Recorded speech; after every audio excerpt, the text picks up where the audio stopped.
I still don't talk about it much. Not because I've forgotten. You don't forget a thing like that.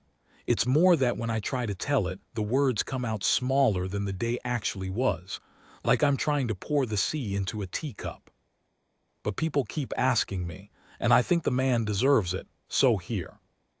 Let me start with this. You've probably walked past a royal guard at some point or seen one on the telly. Tall hat, red coat, that frozen face. And you've thought what everybody thinks. How do they stand there like that? How do they not move? I used to think the same. I used to think it was a trick, a bit of theater for the tourists. Then I watched one of them stand still, while the world came apart around him. And I will spend the rest of my life trying to understand what kind of man does that. Right, let me back up. Let me set it properly because the morning matters. It was the end of May, a Thursday. I remember it was a Thursday because I'd taken the day off work to show my niece around London. She was 16, over from Manchester, and she'd never seen the palace. My sister had asked me, half as a joke, "You live there, can't you just take her round?" And I said yes because I'm soft like that and because she's a good kid. Her name's Olivia. I'll come back to her. So that morning, London does this thing in late spring where it can't decide what it wants to be. We came out of the tube and the sky was that flat, pale gray that isn't really threatening rain, just sort of sulking. Warm, though, sticky warm. The kind of day where you carry your jacket instead of wearing it. The streets near the palace were heaving. Coaches lined up along the road, doors hissing open, spilling out tour groups. Spanish, Japanese, a big crowd of Americans in matching blue t-shirts that said something about a church group. Kids everywhere. Ice cream carts. A man selling little plastic Union Jacks on sticks for $5 each, which is robbery, and I told Olivia not to let me buy one, and then I bought one because she gave me that look. You know the look. 16-year-olds have a special one. The air smelled like hot pavement and sun cream and somebody's chips. There was a busker down near the corner playing something on an accordion badly but cheerfully, and people kept dropping coins in his case anyway because it was that kind of morning. Easy. Light. I want you to hold on to that. The easiness of it, because nothing about the start of that day told you anything.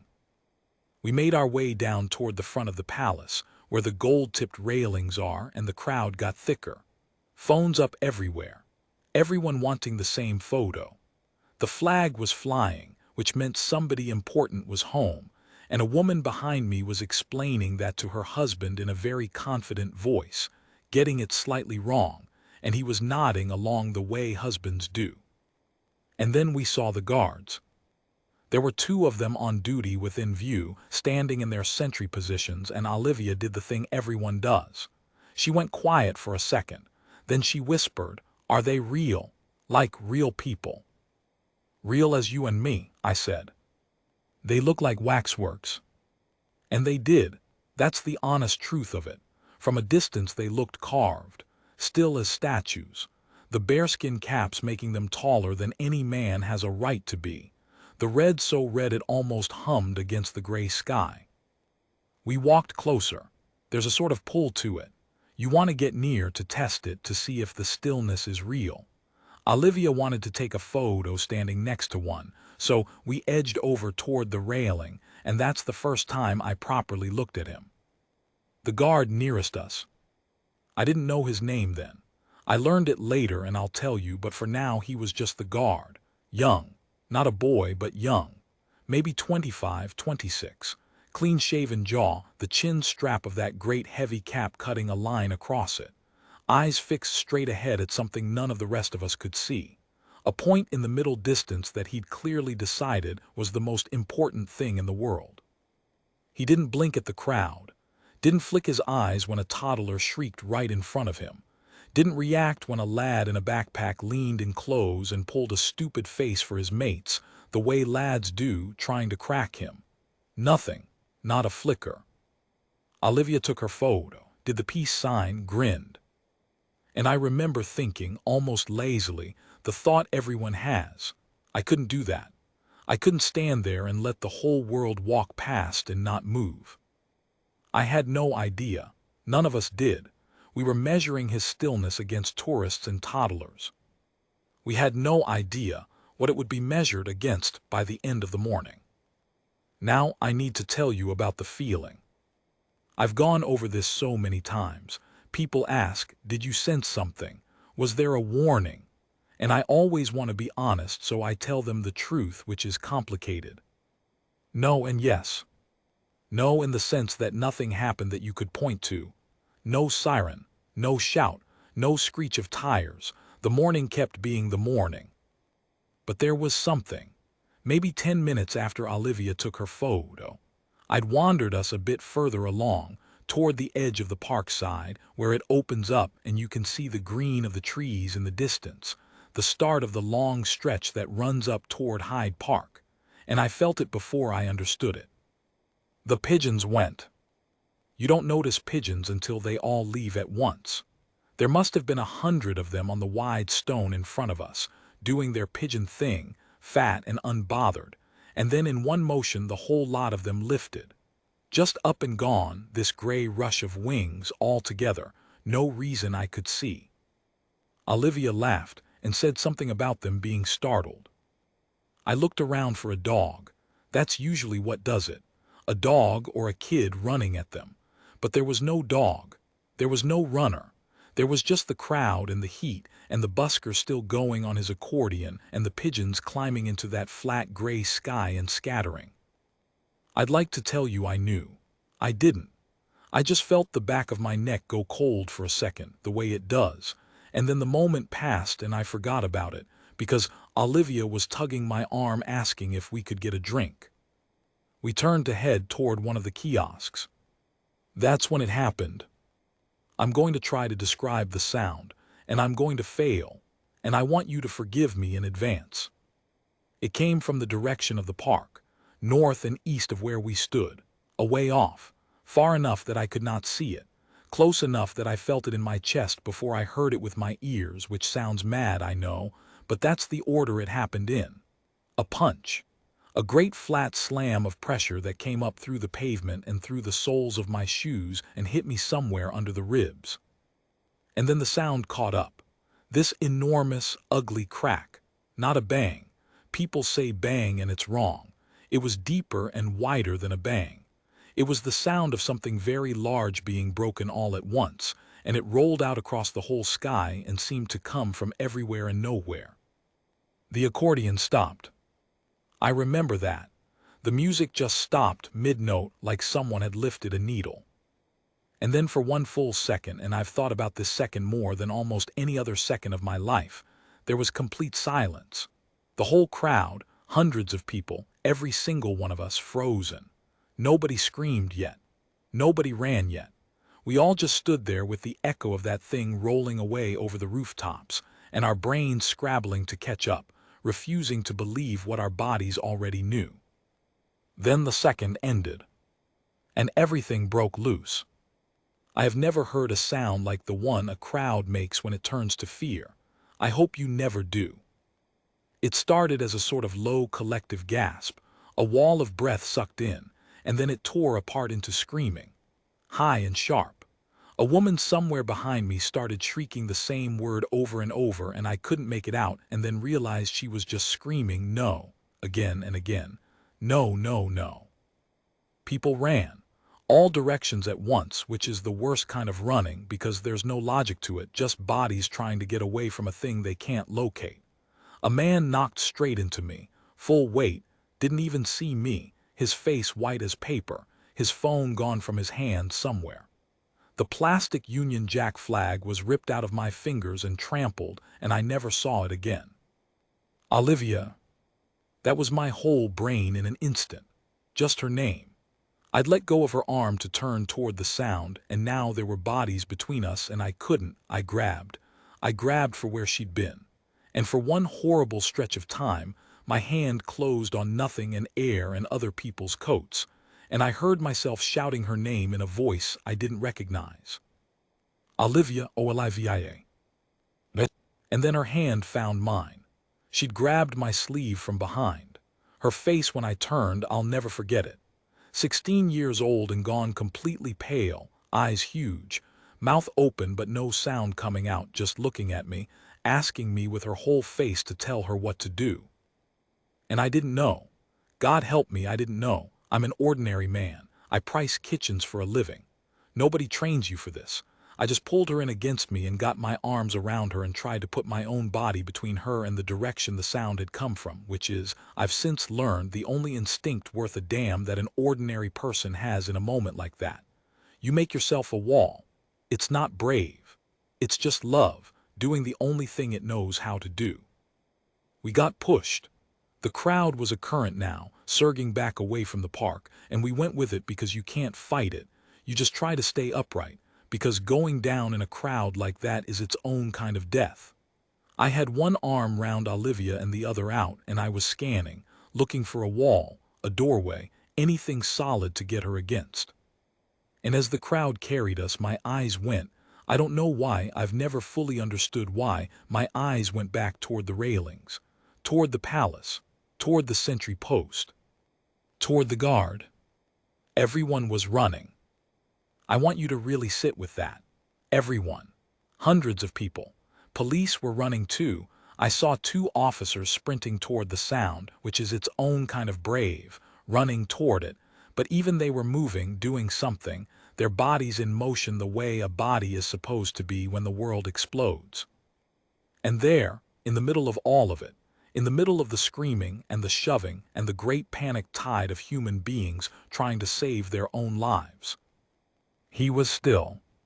The guard, the young one, the one Olivia had photographed not 10 minutes before with a peace sign and a grin. He had not moved. I could see him over the heads of the running crowd, a column of red and black standing perfectly upright while everything around him blurred and fled. His cap straight, his shoulders square, his rifle held exactly as it had been held, his eyes fixed on that same point in the middle distance that he decided, long before any of us arrived, was the most important thing in the world. I actually stopped. For just a moment, I stopped dead in the middle of that current of people, and someone cursed at me and shoved past, and Olivia pulled at me, but I stood there and I stared at him because my brain simply could not make sense of it. Why isn't he running? That was the thought, bald and stupid and desperate. Why isn't he running? Why doesn't he run? Why won't he move? Doesn't he know? Doesn't he understand? And under that thought, way down underneath it, something else was beginning to form, something I didn't have words for yet. Because he did know. Of course he knew. He'd felt that slam in his chest the same as I had. He'd heard that great breaking sound the same as everyone. He knew exactly what had happened, probably better than I did, probably understood the danger far better than any tourist scrambling for the tube. And he had chosen, in the face of all of it, to stand his post. Olivia was crying now, properly, the shock breaking through into tears, her whole body shaking against me, and I made the decision that I had to get her out, that whatever the guard was doing was the guard's business, and my business was this 16-year-old girl who I'd promised my sister I'd look after. So we moved. We let the crowd take us, and I steered us toward the side of a building, and we pressed up against the cold stone of it, and I held her and told her it was all right. It was all right, even though I had no idea if it was all right, because that's what you say. People streamed past us, some bleeding. A man went by with his hand pressed to his head and red coming through his fingers, walking strangely calm in that way shocked people do. A woman had lost her shoes and didn't seem to know it. A father carried a small boy who was screaming. The dad's face a mask of pure determination. Just move, move, get him out, move. In the distance now, the sirens had started. That rising and falling wail, more and more of them layering over each other. And under that, further off, toward the park, a column of smoke had begun to climb into the gray sky, dark and thick at the bottom, thinning as it rose. I kept Olivia's face turned away from it, pressed against my chest. "Don't look," I said. "Don't look, sweetheart, just look at me." And over the top of her head, I looked back one more time at the railings. He was still there. The guard, still standing, still facing forward. A single, impossible column of stillness in a city that had lost its mind. I remember thinking, and this is the thought that stayed with me, the one I keep coming back to all these years later. I remember thinking, he's the only thing in this whole place that hasn't broken. I learned his name later, weeks later actually, from the papers, though they got some of it wrong the way they do. His name was Daniel Marsh, 26 years old, from a village outside Carlisle that I'd never heard of and have since looked up on a map more times than I can count. He'd been in the regiment 4 years. He had a younger brother. His mum kept bees, of all things. That detail was in one of the articles and it lodged in my brain and won't leave. His mum kept bees. But I'm getting ahead of myself. On the day, I didn't know any of that. On the day, he was just the guard who didn't move, and I didn't yet understand the half of what he'd done, because the worst of it and the best of it was still to come. What I've told you so far is just the explosion, just the first minutes, the shock of it. What happened next in the half hour after, between that young man and the panicking city around him, is the part I really need you to hear. Because standing still in the first 30 seconds, when your body is still frozen, that's one thing. Maybe that's just training. Maybe that's just the shock holding you in place, same as it held me. But what he did after, once the city started running back the other way, once people started coming toward him, needing him, looking to that red coat and that straight back as the one fixed point in a world that had come loose. That's where the real story is. And I was close enough to see all of it. Here's the thing nobody tells you about a disaster. It doesn't happen all at once and then stop. It happens in waves. You think you felt the worst of it, the bang, the running, the screaming, and then the city takes a breath, and for a minute you almost believe it might be settling. And then it gets worse. That's what happened. Let me take you through it the way it came. After the first surge, there was a lull. I don't know how long, a minute, maybe 2. You lose all sense of time in it. We were still pressed against the cold stone of that building, Olivia's face buried against my chest, and the great tide of running people had thinned out a bit. They'd flowed away toward the tube, toward the side streets, toward anywhere that wasn't the column of smoke climbing over the park. And in that lull, something strange started to happen. People stopped running away. Some of them anyway. They slowed. They turned. They stood in little knots, staring back toward the smoke, phones up now, filming the way people do even then, even at a moment like that, that mad human urge to capture the thing that's terrifying you. A man near me was on his phone shouting, I'm fine, I'm telling you I'm fine. There's been I don't know what it was, a bomb, they're saying a bomb. And the word went through the crowd like a current. Bomb, a bomb. It had been an unspoken thing, a shape in everyone's head, and now somebody had said it out loud and it became real and solid, and the fear changed flavor. It went from blind animal panic to something colder. People started asking the question nobody wanted to ask. Is there another one? Because that's the thing about that kind of fear, isn't it? The first one is terrible, but the first one also tells you there could be a second. And once that idea is in a crowd, it's in there for good. I felt Olivia shaking. I told her we were going to walk, nice and steady, away from here, and I started to move us along the building toward the corner. And that's when I heard the new sound. Not an explosion. Worse in a way. A man's voice somewhere back toward the railings, screaming at the top of his lungs. There's another one, bag. There's a bag, run. I don't know to this day if there was a second device. I genuinely don't. The official reports later said there wasn't, that what the man saw was an abandoned rucksack, dropped by someone fleeing the first blast. And that it turned out to be full of nothing but a child's toys and a packed lunch. But it doesn't matter what was in the bag, because the crowd didn't know what was in the bag. What the crowd knew was that a man had screamed, another one, near the front of the palace, and pointed. And in that instant, every bit of the calm that had been creeping back evaporated, and the panic came roaring up again. But this time it had a direction.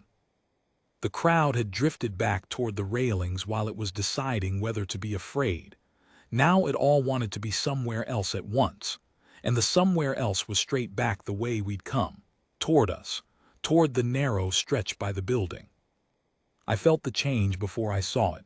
The ground sort of shifted, the pressure of bodies, a surge. And then they came. You've maybe seen footage of a crowd crush. It doesn't look like much on a screen. People packed together, swaying. It doesn't translate. You can't feel through a screen what it is to be inside it. The way your feet stop being yours. The way the air gets pressed out of you. The way a grown man's strength means absolutely nothing against the weight of a few hundred frightened people all wanting to move the same way. I got Olivia in front of me against the wall, and I put both arms flat on the stone either side of her and made my body into a frame around her, and I leaned back into the crush with everything I had to keep a pocket of air in front of her face. People slammed into my back. The breath went out of me.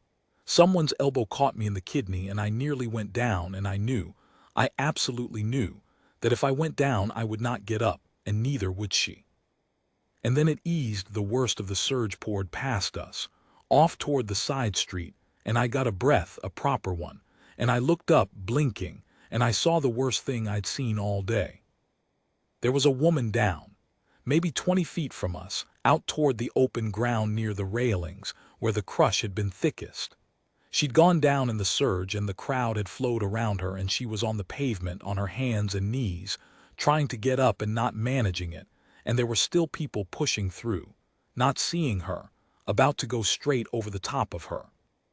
And beside her, holding onto her sleeve, screaming, was a little boy. He couldn't have been more than 5. Bright yellow raincoat, far too warm for the day, the kind of thing a gran puts on a child just in case. He had hold of the woman's sleeve, his mum, I assume. I always assumed, and he was screaming, and people were stumbling past. And any second, one of them was going to knock him flat, and that would be the end of it. I started toward them. I did. I want that on the record. I let go of the wall and I took one step. And then a hand grabbed my arm, and it was Olivia, white-faced, shaking her head, because if I went I'd be leaving her, and the crush was still moving. And I froze. God forgive me, I froze. I stood there caught between a child I didn't know and a child I'd promised to protect, and I could not make my legs do anything. I was useless. In the moment that mattered most, I was an ordinary man frozen. But somebody wasn't. He came from the railings. I didn't see him start to move. I was looking at the boy, but I felt the crowd's reaction before I understood the cause. There was a shout, a single, enormous shout, a man's voice pitched to carry over everything, sharp as a slap. Make way. And it cut through. I don't know how to explain it except that it was a voice built for exactly this. Not panicked, not pleading, a command. The kind of voice that has been trained into a man until it stops being his own voice and becomes something the body just produces under pressure. It came down on that crowd like a hand pressed flat on a table. And people moved. Even in their panic, even out of their minds with fear, that voice hit something older than fear in them, and they made way. It was the guard. It was Daniel Marsh. He'd left his post. I need you to understand what that means, because I didn't, not fully, until afterward. Those men do not leave their posts. It is drilled into them at a level beneath thought. They stand through heat that drops grown soldiers.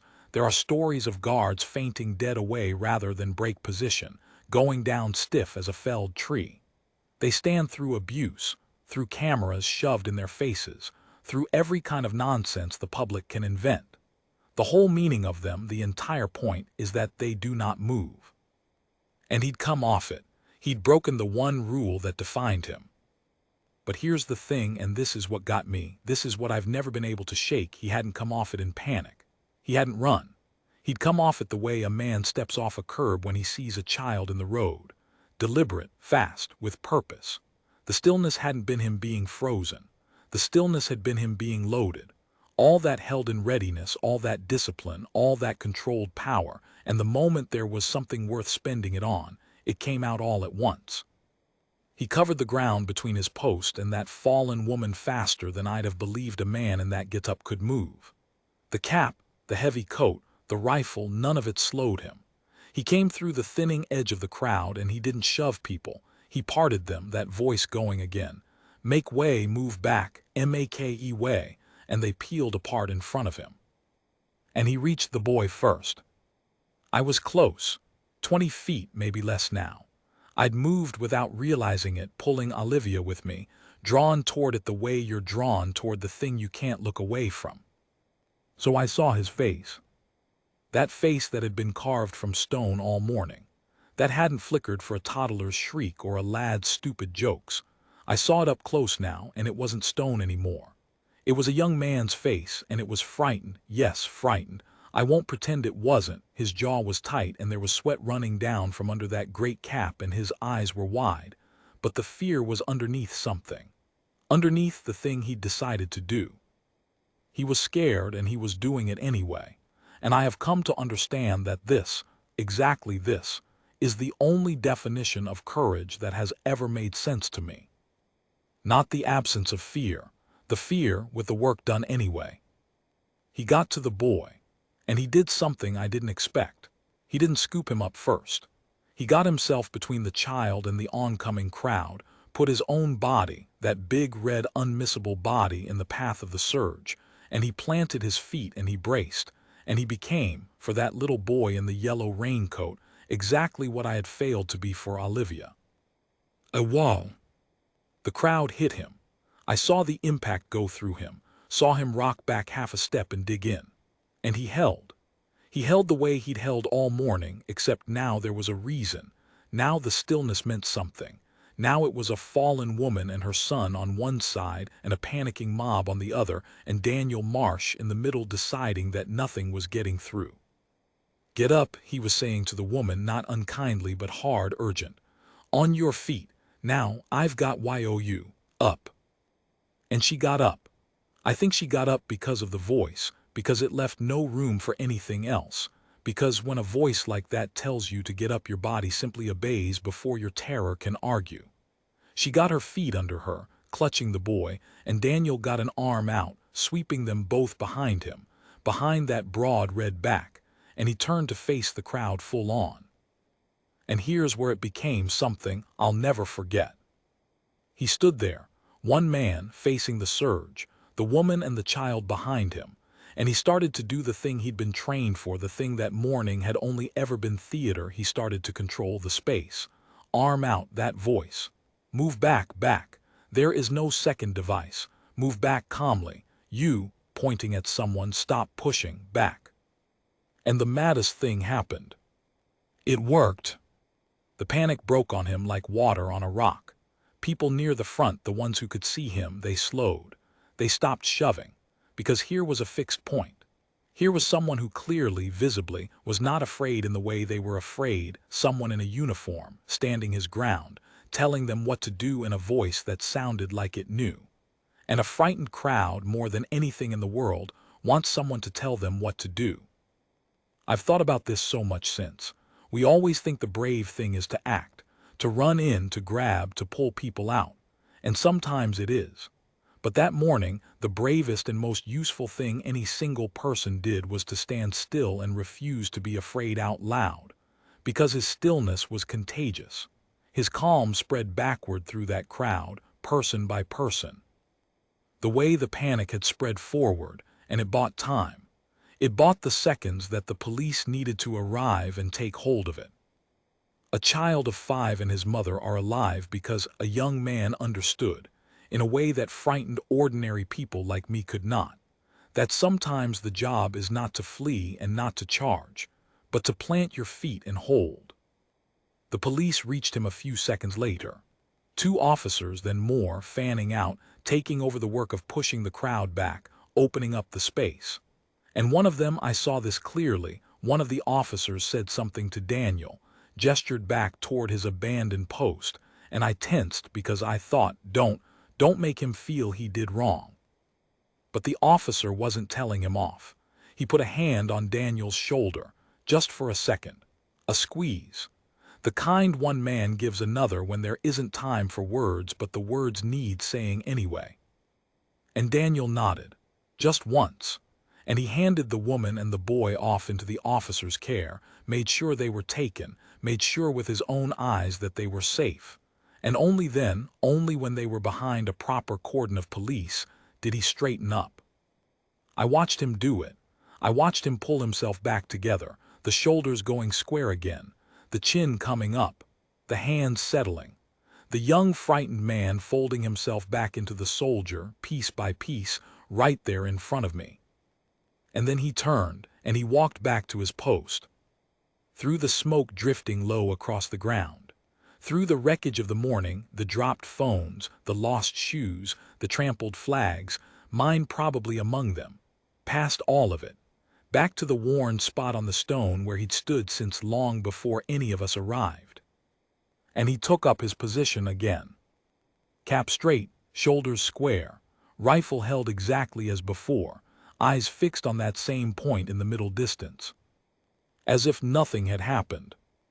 As if he hadn't just, for 90 seconds, become the most important man in London. Olivia was watching too. She'd stopped crying somewhere in the middle of it. She was just staring at him, this big-eyed 16-year-old, and she said something I've never forgotten. She said it very quietly, almost to herself. He went back. That's all. He went back. And I knew exactly what she meant, even though it doesn't make sense written down. She meant, after all that, after breaking every rule, after saving them, he didn't take a bow. He didn't wait for thanks. He didn't even take a breath. He just went back to standing still, to doing the unglamorous, invisible, thankless thing that was his actual job, because the job wasn't over just because the dramatic part was. And I think that's the moment I understood what those men actually are. Not waxworks, not theater. The stillness isn't the absence of life. The stillness is a promise. I will be here. Whatever happens, I will be here, holding this spot so that everything else can fall apart around it and there will still be one thing that holds. That's what he was giving us all morning, before any of us needed it. We just couldn't see it until the morning we did. The smoke was still rising over the park. The sirens were a wall of sound now. There were helicopters somewhere overhead, that heavy thudding you feel in your teeth. The proper response had begun, the ambulances, the cordons, the men and women in high-vis who run toward the thing the rest of us run from. It was, I would learn over the following days, much worse out there than where we'd been. People had died. Not many, the reports would say, as if any number is not many, but people had died near the park, where the blast had actually been, and many more were hurt, and the city would not be the same for a long time. But where I stood, by the railings, in the strange protected pocket that one young man had carved out of the chaos with nothing but his body and his voice, and his refusal to break. Where I stood, a little boy in a yellow raincoat was alive, and his mother was alive, and a 16-year-old girl from Manchester was alive and pressed against my side, and we were all of us looking at the same red-coated figure standing perfectly still. I didn't know his name yet.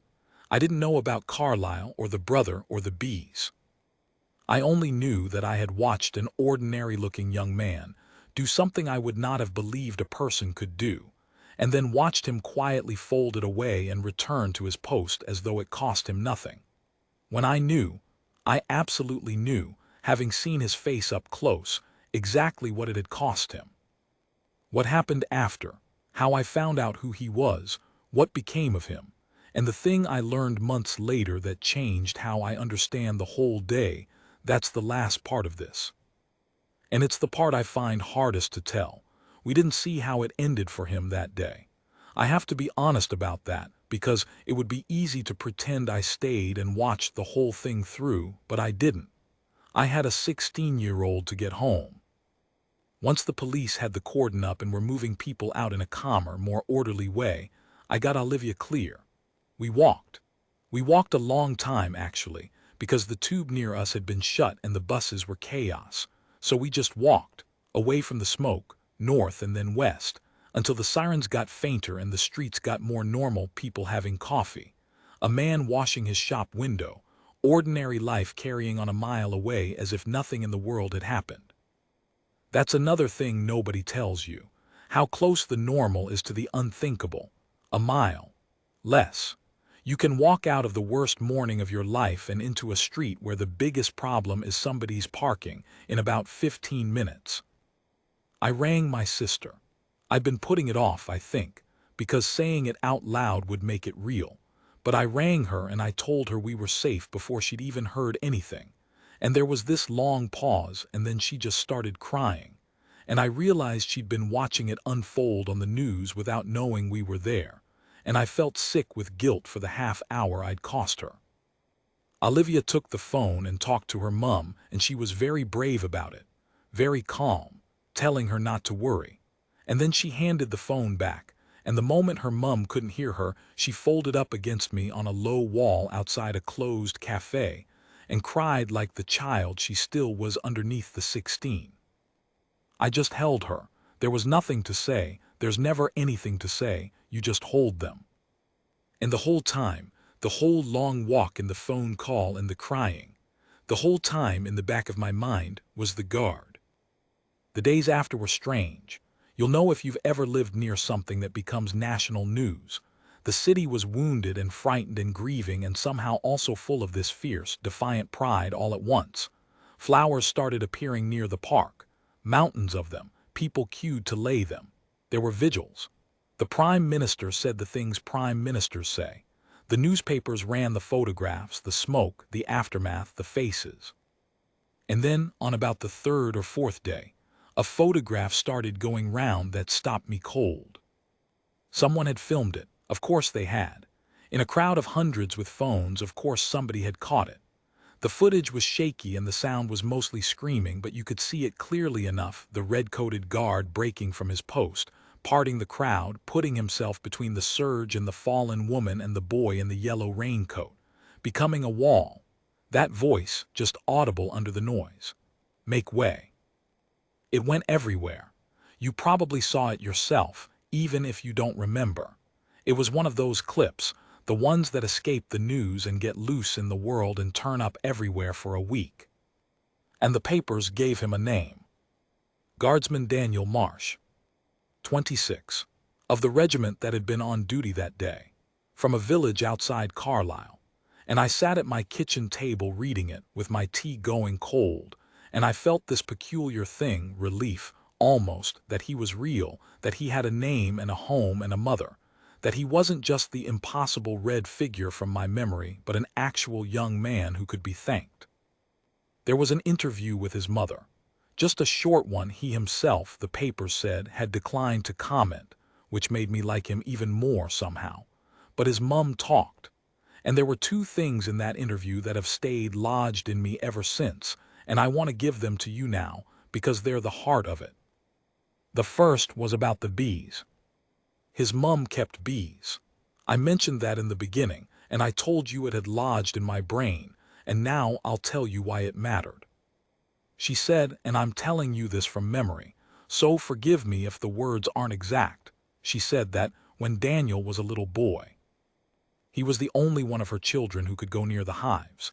The others would flap and panic and run, the way you do, the way it's natural to do when there's a bee near your face. But Daniel, even as a small child, would go completely still, dead still. He'd worked out before anyone taught him that the bees only stung you when you fought them, that if you held yourself calm, if you simply refused to thrash, they'd land on you and crawl about and lift off again and never hurt you at all. She said he used to stand by the hives with bees walking on the backs of his hands, perfectly still, this little boy with a face of total concentration. And she'd watch from the kitchen window with her heart in her mouth, and he'd turn and grin at her, delighted with himself, never once stung. He always knew, she said. Even then, he always knew that the still ones are the ones that don't get hurt, and he always knew it wasn't about being brave. It was about being calm when everything in you is telling you to run. I read that, and I had to put the paper down. Because that was it, wasn't it? That was the whole thing. That little boy by the hives and the young man by the railings were the same person. He hadn't suddenly become brave that morning. He'd been practicing stillness his entire life, since before he could even name what he was doing. And when the worst morning London had seen in years came down on him, he reached for the only thing he'd ever truly known how to do. He held still, and the still ones are the ones that don't get hurt, and, it turns out, the ones who can keep other people from getting hurt too. The second thing in the interview was the one that broke me. I read it about a fortnight after the attack. In a longer piece a Sunday paper ran, a proper write-up that had gone and found out the things the first reports missed. And buried in it, not even as the headline, just a line in the middle, was this: Daniel Marsh had finished his shift that day with 3 cracked ribs. He'd been struck during the crush.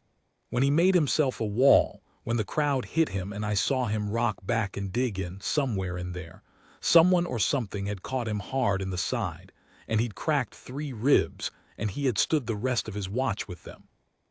The rest of his watch. Because his relief hadn't come yet. Because the cordon was up and the chaos was ongoing and the changing of the guard was, understandably, not anyone's priority that day. So Daniel Marsh had handed the woman and the boy to the police and walked back to his post through the smoke and taken up his position, cap straight, shoulders square, eyes on the middle distance, and stood there with 3 broken ribs, breathing the short, shallow breaths of a man in real pain. For I don't know how long, because you do not leave your post, and he had decided, with broken bones grinding in his side, that this was still true. Nobody knew. That's the part. Nobody around him knew. The tourists who drifted back as the afternoon wore on, the ones who took photos of the brave guard from the famous video, the ones who maybe pulled faces or tried to make him laugh, none of them had the faintest idea that the young man in front of them was standing there in agony, holding himself rigid not just out of discipline now, but because moving hurt, and still, refusing to let it show. The article said that, when his relief finally came and he was stood down, he walked around the corner out of public view and was quietly sick against a wall. And then, this is the detail. This is the first thing he asked, the very first thing, before he'd let anyone look at his ribs, before he'd sit down, was whether the woman and the little boy were all right. They were. Someone told him they were. The mother had a sprained wrist and the boy wasn't hurt at all. And only then, the article said, did Daniel Marsh let them take him to be looked after. Only once he knew. I sat with that for a long time. I'm not ashamed to say I cried, a grown man at his kitchen table with a cold cup of tea, over a young man I'd seen for 90 seconds. Because I'd been telling myself a story, you see, in the days since. A clean story. The brave guard, the dramatic rescue, the video, the happy ending. And it was all those things. But that line about the ribs took the clean story and made it into something much harder and much more real. Because it meant that what I'd watched him do had not been costless. It had cost him badly in a way he'd hidden from every single person around him. And he'd paid it without a word and then asked after the boy. That's the difference, I've come to think, between the hero in a film and the real thing. The film hero gets the wound and we all see it and there's music.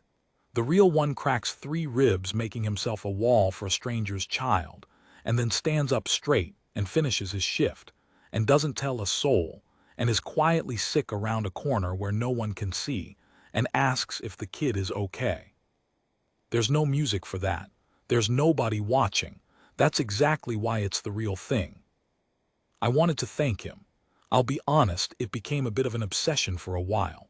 I wrote to the regiment. A clumsy letter, I'm sure. I'm not a writer. You can probably tell, just trying to say that I'd been there, that I'd seen what he did, that I had a niece who was alive and a memory I'd carry forever, and thank you. I didn't really expect a reply. I got one, months later. Not from Daniel himself, but on his behalf, a short and very polite note that thanked me for my letter and said that Guardsman Marsh was grateful, but that he didn't really feel he'd done anything other than his duty, and that he hoped my niece was well. He didn't really feel he'd done anything other than his duty. I must have read that line 20 times, and at first it frustrated me. I wanted him to know I wanted him to understand what he'd done. I wanted him to take the credit he was owed.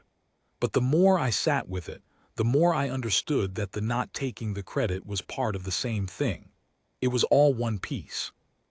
The boy by the hives, the wall by the railings, the broken ribs hidden, the just my duty. It was all the same man, all the way down, consistent in a way that most of us never managed to be about anything. He genuinely didn't think he'd done anything special, and I have decided, after a lot of thinking, that he was both completely wrong and somehow completely right. Wrong because it was extraordinary. Right because to him it simply was the duty, and maybe that's what the duty is actually for. Not for the parade ground stillness in front of the tourists. That's just the practice. The duty is for the one morning in 1,000 when the practice is suddenly the only thing standing between a child and the crowd. He'd been keeping that promise every single day in the boring sun, in front of people taking the mickey, for 4 years. And the one morning it was called in, he paid it in full, in bone, and went back to his post. I saw the boy again, the one in the yellow raincoat, not in person in the news, about a year later on the anniversary. There was a small piece about the families affected, where they were now, how they were healing. And there was a photograph of him. He was 6 by then, the gap-toothed grin of a kid who's lost his first front teeth, and he was holding up a drawing he'd made. A child's drawing, all big shaky crayon lines. And it was, unmistakably, a guardsman. Tall red rectangle of a coat. A great black scribble of a bearskin cap. A stick of a rifle. And a huge yellow sun in the corner, the way kids always draw the sun.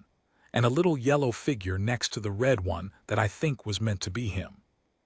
The caption said the boy still asked about the big soldier man who'd helped him. That his mum had told him the soldier was a hero.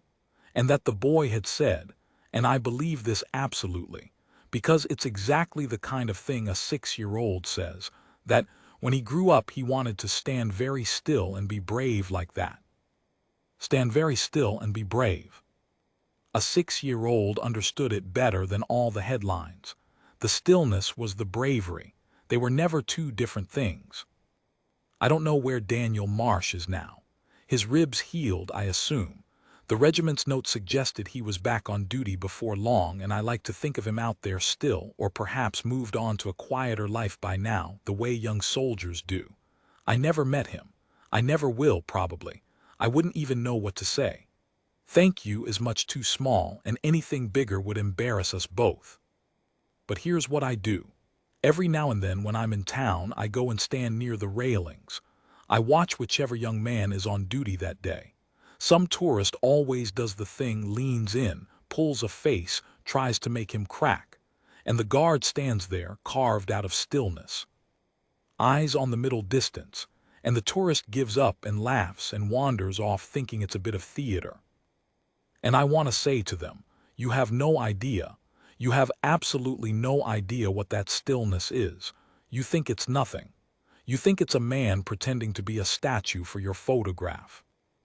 It's a promise. It's the most serious promise a person can make. It's I will be here. Whatever comes, I will be the thing that holds, so that everything else can fall apart and there will still be one fixed point in the world. And most days, thank God, the promise is never called in. The guard stands his boring shift and goes home, and you never know what he'd have done, because he never has to do it. But I know, because I was there on the morning it got called in. I saw an ordinary-looking young man from a village near Carlisle, whose mother keeps bees, decide in the space of a single breath that a stranger's child was worth 3 of his ribs and the only rule he'd ever truly lived by. I saw him become a wall. And then I saw him fold himself back up, straighten his cap, and go back to standing still as if it was nothing, as if it was everything, as if it was simply, only, exactly his duty. People ask me how a guard can stand there and not move, even now, even after everything. And I always give them the same answer. The wonder was never that he could stand so still. The wonder is what the stillness was for.